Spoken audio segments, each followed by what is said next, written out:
Halo semua, kali ini kelompok kami akan melakukan presentasi atas hasil proyek riset kami dengan judul mengintegrasikan prinsip kesetaraan gender dalam desain interior publik.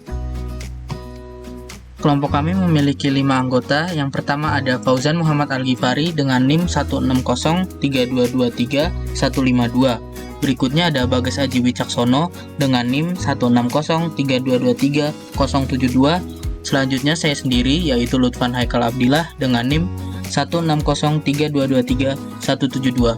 Selanjutnya lagi ada Muhammad Fadli Ramadan dengan NIM 16032230122. Yang terakhir ada Muhammad Zamak Syari dengan NIM 160330112.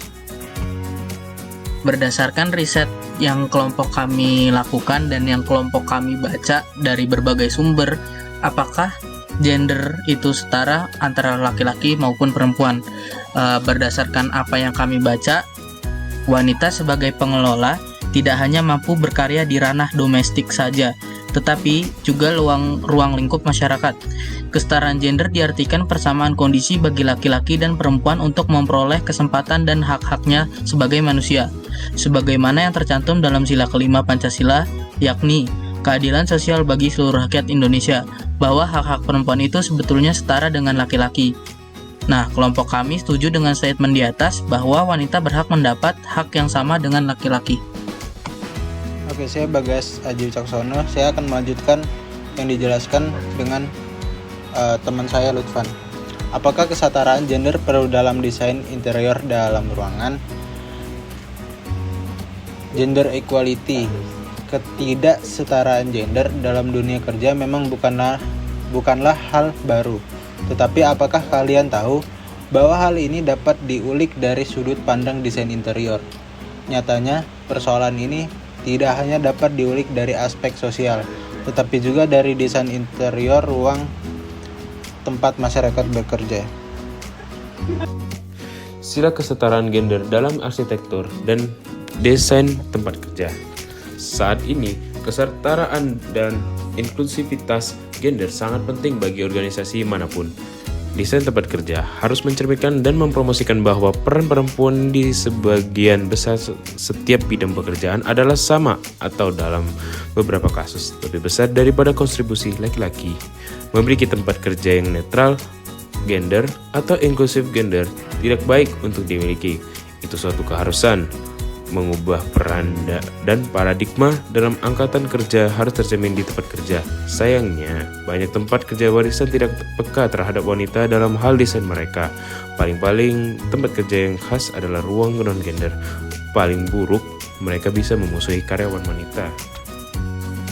Pasalnya, desain ruang tempat kita bekerja dapat mempengaruhi aktivitas, perilaku, pola pikir, dan kondisi kita saat bekerja.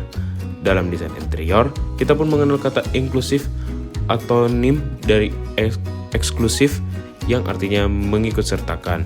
Berdasarkan pengertian ini, desain inklusif bertujuan menghasilkan suatu rancangan yang dapat dimanfaatkan oleh semua orang dari berbagai gender, usia, kemampuan, dan kondisi. Desain inklusif juga bermaksud untuk meleburkan segala batas sosial, teknik, politik, dan ekonomi. Penerapan desain inklusif dengan perspektif gender pada ruang kerja atau kantor pun diyakini dapat menjadi solusi ketidaksetaraan gender dalam dunia kerja. Selanjutnya, dalam praktik penerapan desain inklusif ada beberapa hal yang harus diperhatikan. Menurut Commission for Architecture and the Built Environment atau CABE, ada prinsip yang perlu dipenuhi dalam aplikasi desain inklusif. Oke, di sini saya Fauzan akan menjelaskan desain inklusif. Desain inklusif berarti mengembangkan ruang yang mempertimbangkan dan nyaman bagi semua orang, terlepas dari gender atau cacat. Jenis desain ini mempromosikan lingkungan yang dapat digunakan oleh semua, bukan hanya populasi mayoritas. Desain inklusif lebih fleksibel dan mudah diakses. Dipertimbangkan dalam rangka menghasilkan desain inklusif. Ada dua bagian, yaitu antropometri dan ergonomi. Selanjutnya, beberapa faktor desain yang biasanya dipertimbangkan untuk desain inklusif meliputi yang pertama, menciptakan tempat kerja dengan ukuran berbeda untuk mengakomodasi keragaman anatomi karyawan.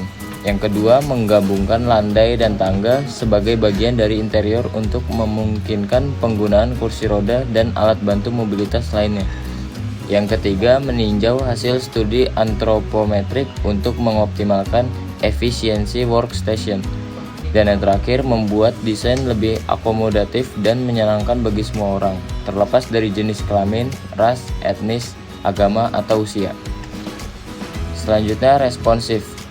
Desain responsif harus dapat menjadi respon untuk kebutuhan ataupun keinginan penggunanya. Kebutuhan pekerja pada setiap tempat kerja sangatlah beragam sehingga tidak selalu dapat dipenuhi melalui standar yang ditetapkan.